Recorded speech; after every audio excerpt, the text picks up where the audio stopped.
Hi, my name is Roger Ottaway and welcome to my 2019 Ford Transit van conversion series. I'm going to show you how I made my luxury van. I'll be highlighting how I only added 2,500 pounds to the van, and I'll show you some special features such as the shower build, the bed build, and how I stacked my batteries on top of the water tank to gain full access to my garage area. Follow my series and I'll show you what I did. Thanks.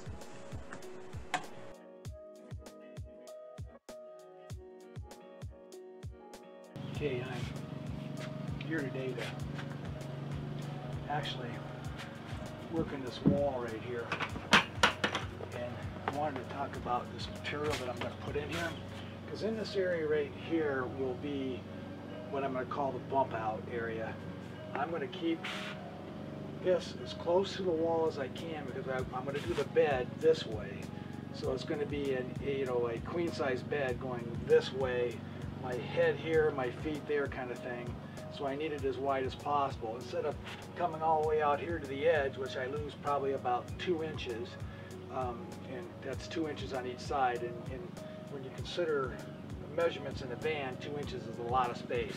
So that's about 4 inches I'm going to gain by doing the bump out in here, which means I'm going to keep it close to the wall, all the way inside here. I have to frame it, keep it inside here, so I could bump it in a little bit like that, so my feet or my head can extend.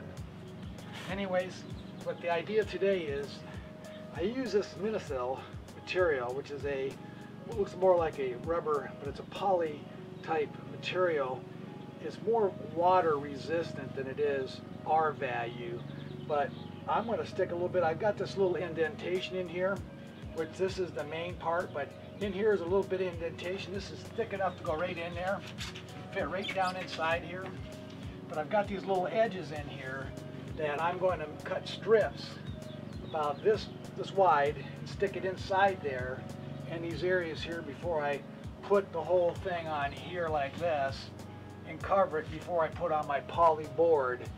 And here I'm going to use a poly board system versus using my other system with insulate. Instead of this system in here, I want it, because this is not going to be able to breathe in here like it would here, because I've got 2 inches for it to breathe in. This material is when you have an area to it actually will breathe in. It will not accept water, or it doesn't absorb water, but it does need to breathe. But in here I can't let it breathe, so I'm going to put in a poly board, and this stuff's going to be in before I put the poly board on it. And then that poly board is going to be about an inch thick or ½ inch thick, and it'll extend out enough where it keeps below this level here, where I could keep it within the wall and keep it tight. So that's the goal today, is to get this prepared inside here with this material here. So that being said, this is some of my wall material. I've already done the interior on that side, but I need to do the inside of here. And a lot of this stuff, for example, is pretty tight, pretty small, and I'm just gonna try to kick it up inside.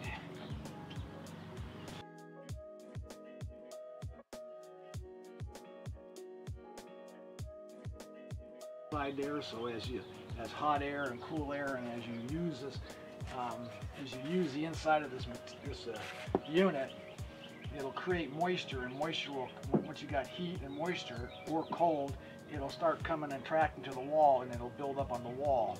Well, this will be so tight there will be nothing on there to build up on it, because it'll be glued in tight to the wall, water resistant, so water will not come from this direction to get on there. It can only come from the outside in.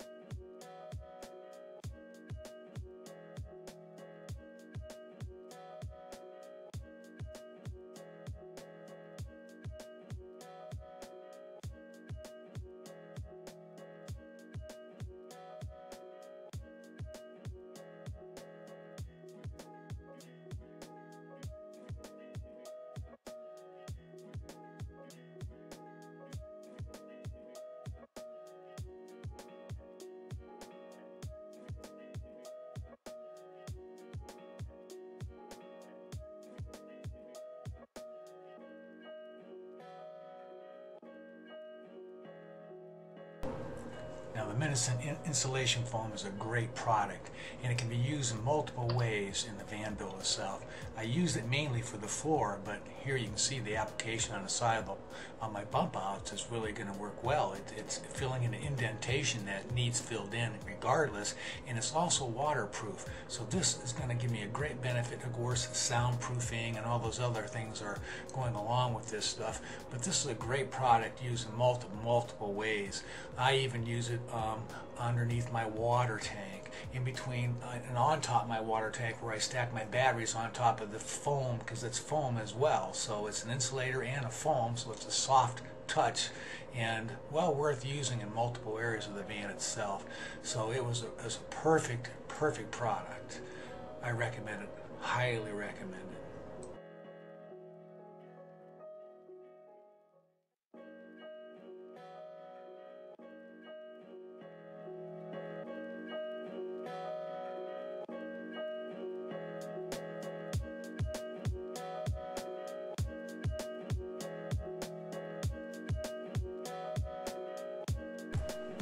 Right now I'm going to move into starting to put on the polyboard.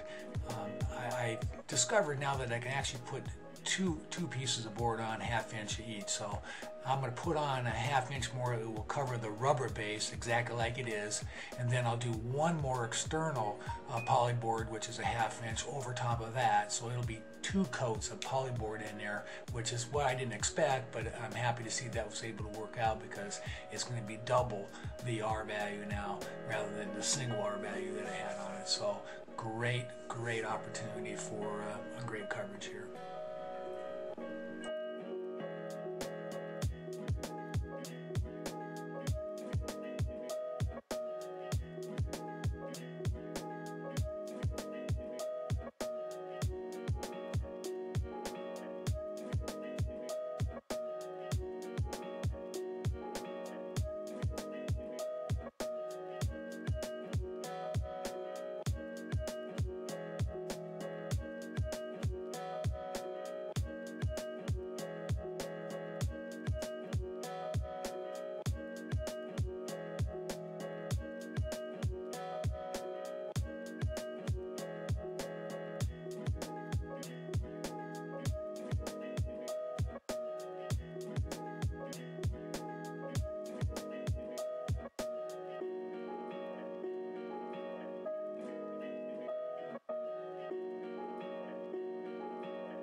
take a sit down break here for a second and explain to you what I did.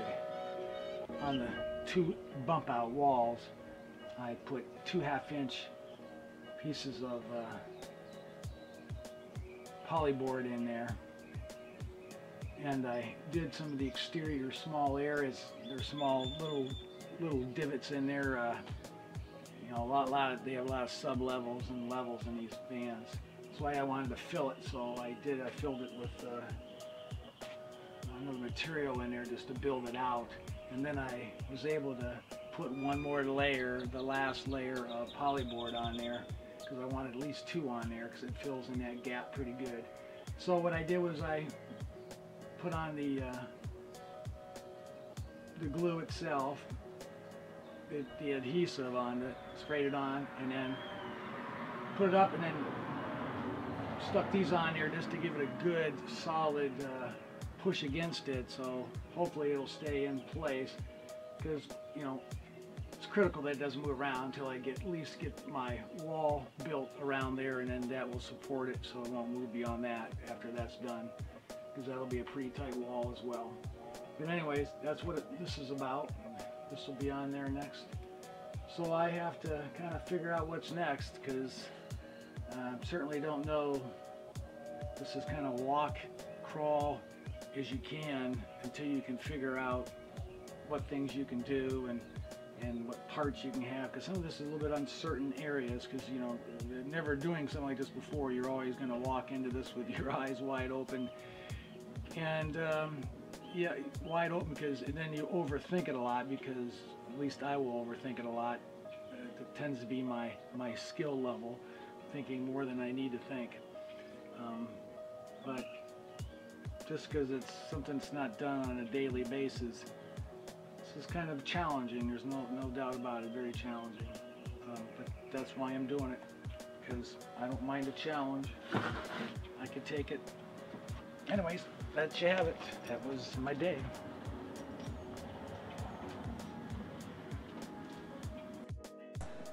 Thank you for joining me today, and next time I'll show you how I finish up the bump outs with the final coat. Looking forward to it, so join me next time.